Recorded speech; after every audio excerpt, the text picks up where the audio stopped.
Wow! Red shirt, black coat, black trouser और उसके साथ ब्लैक टाई। Looking handsome. कितनी लड़कियों का कत्ल करने का इरादा है आज? जो भी लड़की तुम पर डोरे डालने की कोशिश करेगी वह बेचारी तो मेरे हाथों बेमौत मारी जाएगी। इसलिए ध्यान रखना, मालिनी ने कार्तिक के गाल पर किस करते हुए कहा। क्या बात है, आज बहुत तारीफ हो रही है मेरी भी। अच्छे से तैयार तो होना ही पड़ेगा ना, आखिर जाना भी तो तुम्हारी बहन की ननद की शादी में है। खास इनवाइट किया गया है मुझे। तुम्हारा पूरा परिवार वहाँ मौजूद होगा। न जाने किन किन लोगों को इंटरव्यू देना पड़े, इसलिए सोचा उन्हें अपने चांद से ही इम्प्रेस कर लूंगा ताकि ज्यादा सवाल ही न करें। कार्तिक ने उसे बाहों में भरते हुए कहा। यह तो सही कहा। वैसे सच कहूँ, एकदम माल लग रहे हो।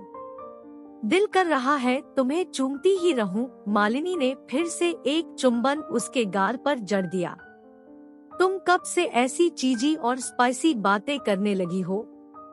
तुमसे मिलने के बाद बहुत बोल्ड हो गई हूँ, इसलिए बिंदास बोलती हूँ। जीना जो सीख लिया है मैंने, मालिनी ने अपने लहंगे को ठीक करते हुए कहा। ब्यूटी पार्लर से तैयार होकर सीधे वह कार्तिक के घर आ गई थी। दोनों एक साथ शादी में जाने वाले थे। यह आइडिया कार्तिक का ही था। वह अकेले अजनबी लोगों के बीच जाकर मालिनी को ढूंढने या खुद अपना परिचय देने की कवायद से बचना चाहता था। मालिनी से डेट करते हुए उसे 1.5 साल हो गया था और वे दोनों एक दूसरे के प्यार में पूरी तरह से डूब चुके थे। कुछ दिनों पहले ही दोनों ने घरवालों को अपने रिश्ते के बारे में बताया था। कार्तिक के मम्मी पापा ने सहमति दे दी थी, पर मालिनी के घरवालों को कार्तिक की उम्र के कारण आपत्ति थी। वैसे मालिनी और उसकी उम्र में ऐसा भी कोई बहुत बड़ा अंतर नहीं था कि आपत्ति जताई जाए। मालिनी 28 साल की थी तो कार्तिक 37 का। लेकिन उसकी मम्मी का तर्क था कि वह इतने अच्छे परिवार का है, इतना बड़ा व्यवसाय है, स्मार्ट भी है, तो अब तक कुंवारा क्यों है? यह सुनकर मालिनी भड़क उठी। माँ, यह सवाल कोई मेरे बारे में भी कर सकता है। मैं भी 28 साल की हो गई हूँ। हाँ तो क्या हुआ? आजकल लड़कियाँ 30 साल में जाकर शादी करती है। करियर जो बनाना होता है उन्हें।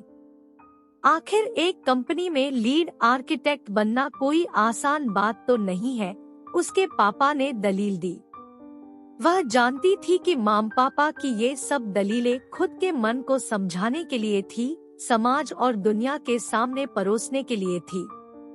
उनकी बेटी कितनी मेहनत कर इस जगह पहुंची है, तो देख परख कर ही उसके लिए साथी ढूंढेंगे जो उसकी काबिलियत की कदर करे।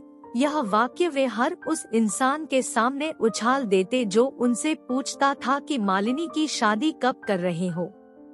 क्या वह नहीं जानती कि क्यों माम पापा उसके लिए रिश्ता ढूंढने में डरते हैं? क्यों किसी के योग्य लड़के के बारे में बताने पर छानबीन करने के बावजूद संदेह से घिरे रहते हैं? और वह भी तो कहाँ विश्वास कर पाती थी किसी पर कार्तिक से मिलने से पहले।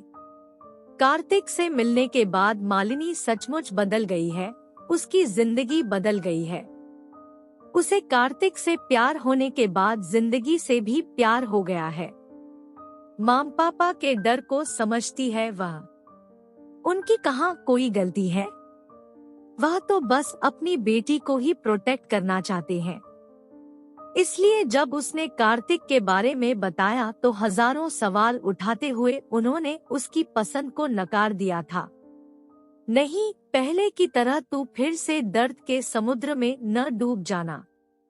तुझे लगता है कि सचमुच में वह तुझसे और तू उससे प्यार करती है? माँ की चिंता वह समझ रही थी कि कहीं यह भी इन्फैचुएशन न हो जिसे वह पहले की तरह प्यार समझ बैठी हो। माँ, वह स्कूल की बात थी।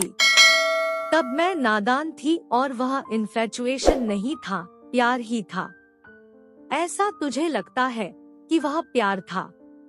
चल मान लिया कि वह इन्फेचुएशन नहीं था और तू उसे चाहती थी और तू उस समय नादान थी, लेकिन फिर भी तुझे बरसों लग गए उस तकलीफ से बाहर आने में।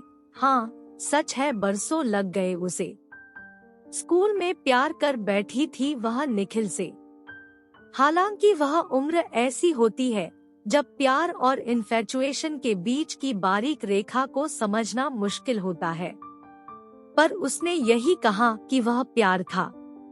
निखिल उसकी ही क्लास में पढ़ता था, टॉपर था, हंसमुख था और हमेशा सबकी मदद करने को तत्पर रहता था। उसकी मदद करने और हंसकर बोलने को प्यार समझ बैठी थी। निखिल को जब यह पता लगा तो उसने बात करना बंद कर दिया और मिड टर्म में ही दूसरे स्कूल में चला गया। वह केवल अपनी पढ़ाई पर फोकस करना चाहता था और किसी तरह की अफवाहों का शिकार नहीं होना चाहता था। मालिनी को यह बात अंदर तक तोड़ गई कि निखिल ने स्कूल क्यों बदला। वह गुमसुम रहने लगी, लड़कों से बात करना छोड़ दिया और खुद को अपने दायरे में इस तरह कैद किया कि सिर्फ करियर बनाना है, यही मकसद बन गया।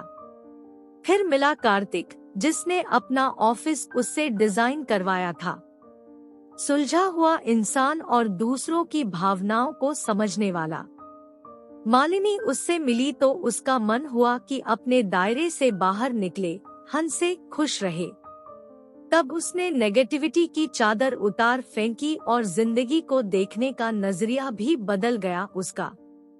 उसे लगा जिंदगी शोक मनाने के लिए या किसी की यादों में बेकार करने के लिए नहीं, उसे तो बाहें फैलाकर जीना चाहिए। शादी में मालिनी को कार्तिक का हाथ थामे खिलखिलाते देख माँ की आंखें नम हो गई। तुमने मेरी बेटी को बदल दिया है, वह जिंदगी से प्यार करने लगी है। बेटा, शादी कब करनी है इसके बारे में कुछ तय किया है तुम दोनों ने? पापा ने कार्तिक से कहा तो मालिनी को लगा कि जिंदगी सचमुच खूबसूरत है।